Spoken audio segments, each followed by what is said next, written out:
Daniel അധ്യായം 8. ആട്ടുകൊറ്റന്മാർ. ബൽഷാസർ രാജാവിന്റെ 3-ാം ഭരണവർഷം ദാനിയേലായ എനിക്ക് വീണ്ടും ഒരു ദർശനമുണ്ടായി. ദർശനത്തിൽ ഞാൻ കണ്ടു, ഞാൻ ഏലാം ദേശത്ത് തലസ്ഥാനമായ സൂസായിലായിരുന്നു. ഞാൻ ഉലായി നദിയുടെ കരയിൽ നിൽക്കുകയായിരുന്നു. ഞാൻ കണ്ണുകൾ ഉയർത്തി, ഇതാ ഒരു മുട്ടാട് നദീതീരത്ത് നിൽക്കുന്നു. അതിന് 2 വലിയ കൊമ്പുകൾ ഉണ്ടായിരുന്നു. ഒന്ന് മറ്റേതിനേക്കാൾ നീളമുള്ളതായിരുന്നു. നീളം കൂടുതലുള്ളത് അവസാനം മുളച്ചതാണ്. ആ മുട്ടാട് പടിഞ്ഞാറോട്ടും വടക്കോട്ടും തെക്കോട്ടും ഇടിച്ചു മുന്നേറുന്നത് ഞാൻ കണ്ടു. ഒരു മൃഗത്തിനും അവനോട് എതിർത്തു നിൽക്കാനോ അവന്റെ ശക്തിയിൽ നിന്ന് രക്ഷപ്പെടാനോ കഴിഞ്ഞില്ല. തന്നിഷ്ടം പോലെ അവൻ പ്രവർത്തിക്കുകയും ഗർവ് കാണിക്കുകയും ചെയ്തു. ഞാൻ ചിന്തിച്ചു കൊണ്ടിരിക്കെ ഇതാ ഒരു കോലാട്ടുകൊറ്റൻ ഭൂതലത്തിന് കുറുകെ പടിഞ്ഞാറു നിന്ന് നിലം തൊടാതെ പാഞ്ഞു വരുന്നു. ആ കോലാടിന് കണ്ണുകൾക്കിടയിൽ തങ്ങി നിൽക്കുന്ന ഒരു കൊമ്പുണ്ടായിരുന്നു. നദീതീരത്ത് നിൽക്കുന്നതായി ഞാൻ കണ്ട 2 കൊമ്പുകളുള്ള മുട്ടാടിനു നേരെ ഉഗ്രമായ കോപത്തോടെ അത് പാഞ്ഞു വന്നു. അവൻ മുട്ടാടിനടുത്തെത്തുന്നതും ഉഗ്ര കോപം പൂണ്ട് ഇടിച്ച് മുട്ടാടിന്റെ കൊമ്പ് 2 തകർക്കുന്നതും ഞാൻ കണ്ടു. അവനെ നേരിടാൻ മുട്ടാടിന് ശക്തിയില്ലായിരുന്നു. അവൻ അതിനെ നിലത്തു വീഴ്ത്തി ചവിട്ടി മെതിച്ചു. അതിനെ അവനിൽ നിന്ന് രക്ഷിക്കാൻ ആർക്കും കഴിഞ്ഞില്ല. പിന്നീട് കോലാട്ടുകൊറ്റൻ അതീവ ശക്തനായി. പക്ഷെ ശക്തിയുടെ പാരമ്യത്തിൽ എത്തിയപ്പോൾ അവന്റെ വലിയ കൊമ്പ് തകർന്നുപോയി. അതിനു പകരം ആകാശത്തിന്റെ 4 കാറ്റുകളുടെയും നേരെ ശക്തമായ 4 കൊമ്പുകൾ മുളച്ചു വന്നു.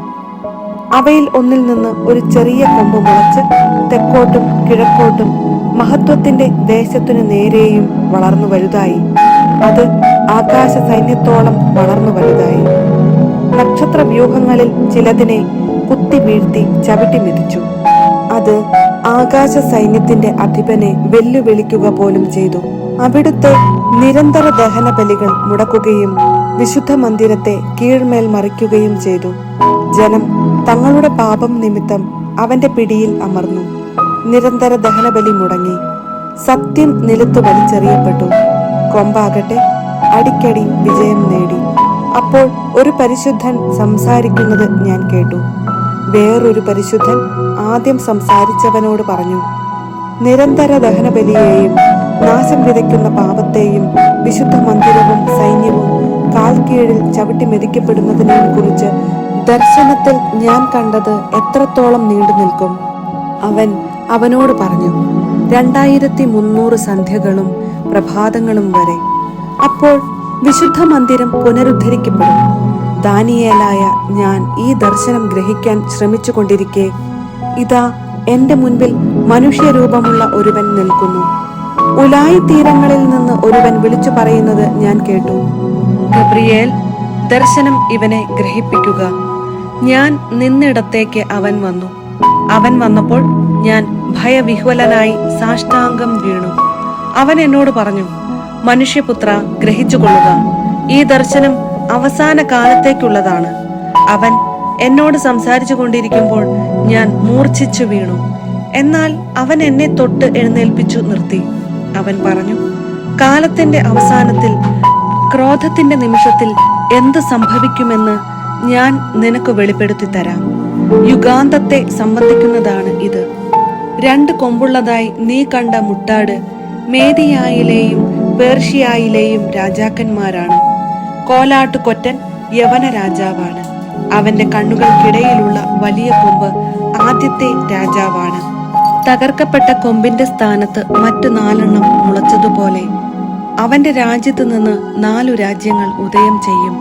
പക്ഷേ അവന്റെ ശക്തി അവർക്കുണ്ടായിരിക്കുകയില്ല. അവരുടെ ഭരണത്തിന്റെ അവസാന ഘട്ടത്തിൽ പാപികളുടെ അതിക്രമം പൂർണ്ണ രൂപം പ്രാപിക്കുമ്പോൾ ഉഗ്രഭാവമുള്ളവനും തന്ത്രശാലിയുമായ ഒരു രാജാവ് ഉയർന്നുവരും. അവന്റെ ശക്തി വലുതായിരിക്കും. അവൻ ഭീകരനാശങ്ങൾക്ക് കാരണമാകും. തന്റെ പ്രവൃത്തികളിലെല്ലാം അവൻ വിജയിക്കും. ശക്തരെയും പരിശുദ്ധരെയും അവൻ നശിപ്പിക്കും. കൗശലം കൊണ്ട് അവൻ വഞ്ചന നിറഞ്ഞ മാർഗങ്ങളിൽ വിജയിക്കും. അവൻ അതിരറ്റ് അഹങ്കരിക്കും. മുന്നറിയിപ്പ് കൂടാതെ അവൻ അനേകരെ നശിപ്പിക്കും. രാജാധിരാജനെതിരെ പോലും അവൻ പൊരുതും. എന്നാൽ അവൻ തകർക്കപ്പെടും. മനുഷ്യ കരം കൊണ്ട് ആയിരിക്കുകയില്ല. സന്ധ്യകളെയും പ്രഭാതങ്ങളെയും കുറിച്ച് അറിയിച്ച ദർശനം സത്യമാണ്. എന്നാൽ അനേക നാളുകൾക്കു ശേഷം സംഭവിക്കേണ്ടതാകയാൽ അത് മൂടി മുദ്രവയ്ക്കുക. ദാനിയേലായ ഞാൻ തളർന്ന് ഏതാനും ദിവസം രോഗിയായി കിടന്നു. പിന്നെ ഞാൻ എഴുന്നേറ്റ് രാജാവിന്റെ കാര്യങ്ങളിൽ മുഴുകി. ദർശനം നിമിത്തം ഞാൻ അസ്വസ്ഥനായിരുന്നു. അത് ഗ്രഹിക്കാൻ എനിക്ക് സാധിച്ചതുമില്ല.